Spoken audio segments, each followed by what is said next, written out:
여러분 안녕하세요. 자, 비트코인 왕초보 무작정 따라잡기의 김민영. 이수입니다. 네, 안녕하세요. 반갑습니다. 이번 영상에서 말씀드린 것은 비트코인 그리고 알트코인 이 두 개의 그 차이점은 어떤 것인가에 대해서 좀 설명 한번 들어보려고 해요. 완전 기대돼요. 아, 그래요? 혹시 뭐 알트코인에 대해서 뭐 어떻게 알고 계세요? 알트코인은 그냥 저는 비트코인을 제외한 모든 코인을 알트코인이라고 알고 있거든요. 오, 거의 정확하세요. 거의. 네.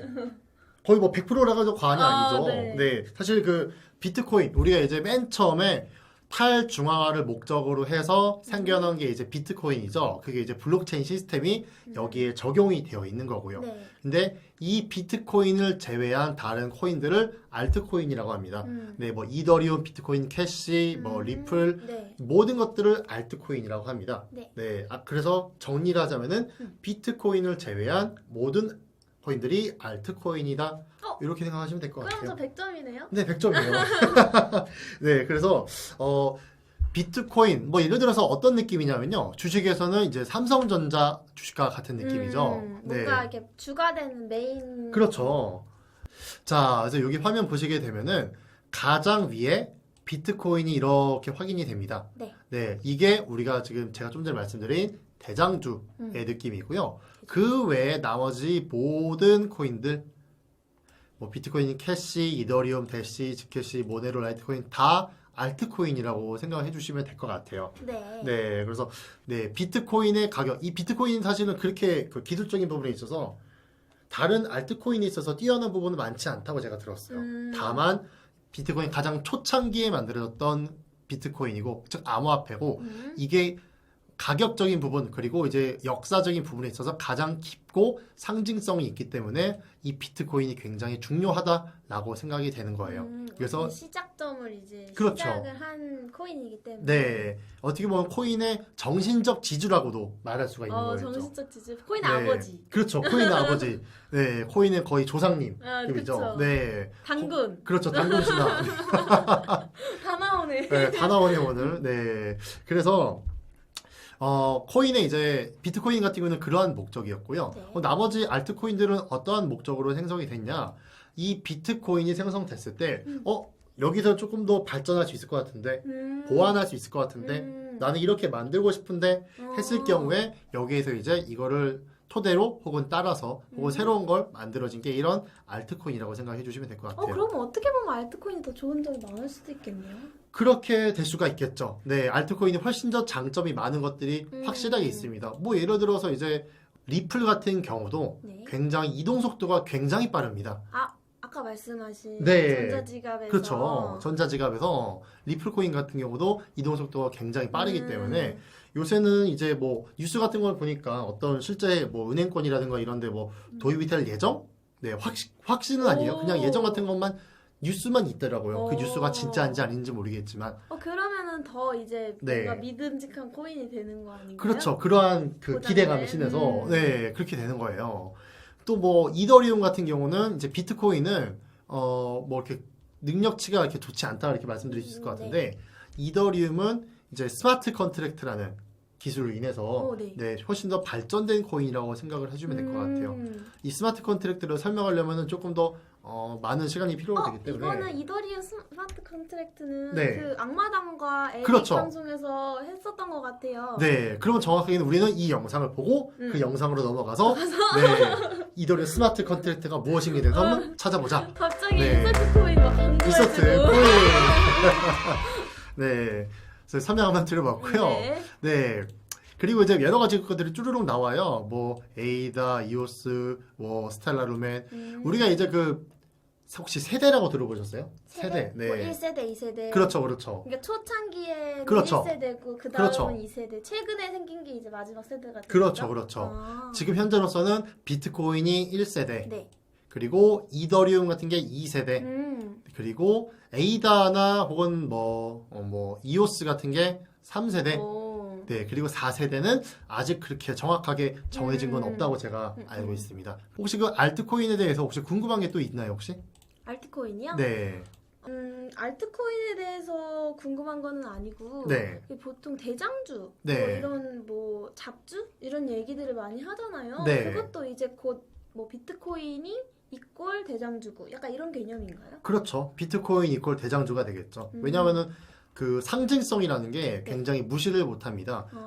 주식에서는 아까 말씀드렸다시피 뭐 삼성전자라는 게 있고요. 네. 암호화폐에서는 우리 이제 비트코인이라는 게 있는데 이런 가격적인 부분과 상징성인 부분이 있어서 대장주의 느낌은 동일하다고 볼 수가 있죠. 아, 가격이 이제 대장주는 네. 뭔가 코인의 상징이 되기도 하고 가격이 조금 세기도 하고 약간 네. 이런 느낌인 건가요? 네. 혹은 거래량도 되게 많고요.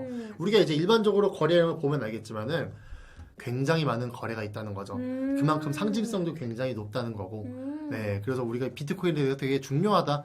분석을 할 때도 비트코인을 분석을 하게 되면요. 네. 대부분의 알트코인들의 방향성을 확인할 수 있게 되는 거죠. 그러면 거래량이 일정하다는 거는 이제 빼는 사람과 네.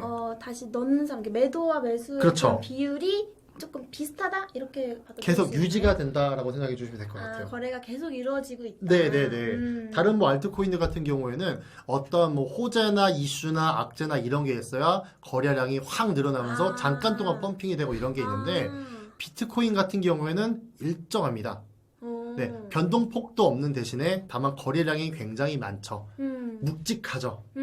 대장, 강하 묵직하고 대장. 네. 알트 묵직하진 않은데 변동성이 크다. 네. 가볍다. 약간 이거는 이제 전략적으로 이제 그렇죠. 알트와 비트코인을 이제 투자를 해야겠네요. 그렇죠. 그래서 최소 만약에 분석을 하고 싶다면은 비트코인도 보고 알트코인도 보고 네. 최소한 4-5개를 같이 보면은 시장의 방향성을 알 수가 있겠죠. 네, 그런 얘기도 많이 들어봤어요. 알트코인을 이제 가지고 뭔가 알트코인으로 거래를 하려고 해도 비트코인의 큰 흐름을 보면 도움이 된다. 그렇죠. 이런 얘기를 되게 많이 들었었거든요. 그렇죠. 약간 이렇게 이렇게 뭔가 연관이 되어 있는 것 같아요. 네, 다 연관이 되어 있습니다. 그래서 뭐 본인이 되게 이제 알트코인들도 좀 분석을 하고 싶은데 시간이 많이 없다라고 하실 경우에는 우선 비트코인을 먼저 분석하는 게 훨씬 더 도움이 될 것 같습니다. 비트코인을 먼저 분석을 하고 그 다음에 이제 시장 큰 흐름은 상승 추세구나, 하락 추세구나 이런 걸 인지한 상태에서 다른 알트코인을 분석하면은 확실히 이제 이름값을 하네요. 이름값을 하죠. 노릇을 하네요. 네, 우리가 이제 그 흔히 말하면 이런 말씀 들을지 모르겠는데 멱살 잡고 끌고 올라간다고 하죠. 네. 네, 그래서 모든 걸로 자기가 이제 너네들이 뒤에 어떤 걸 해도 내가 앞에 먼저 나가갈게. 내가 앞에 나아갈게. 다 따라와.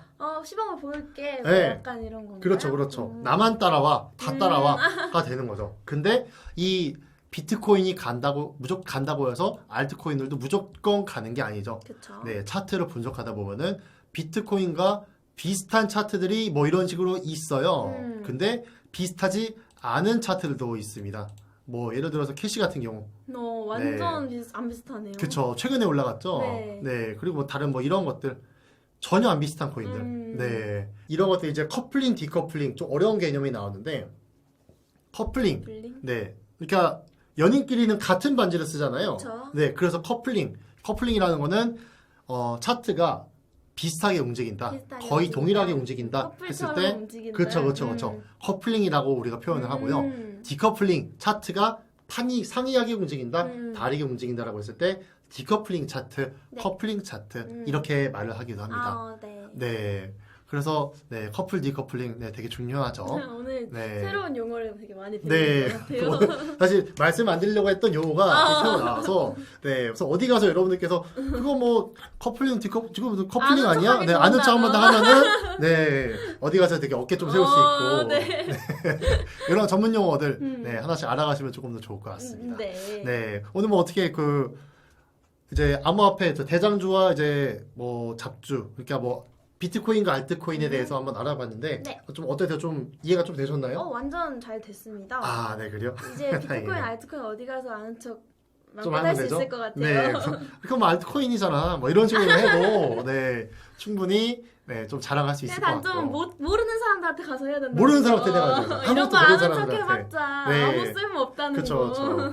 그러다가 이제 자칫 사기꾼 될 수 그쵸. 있으니까 말도 조심하고 그래서 오늘 여러분들 이렇게 좀 간략하게 한번 설명을 드려봤습니다. 네. 비트코인과 알트코인에 대해서 한번 개념을 한번 잡아봤고요. 다음 시간에는 다른 내용으로 또 찾아뵙도록 하겠습니다. 네. 자, 지금까지 비트코인 왕초보 무작정 따라잡기의 김인영. 이수였습니다. 네, 감사합니다.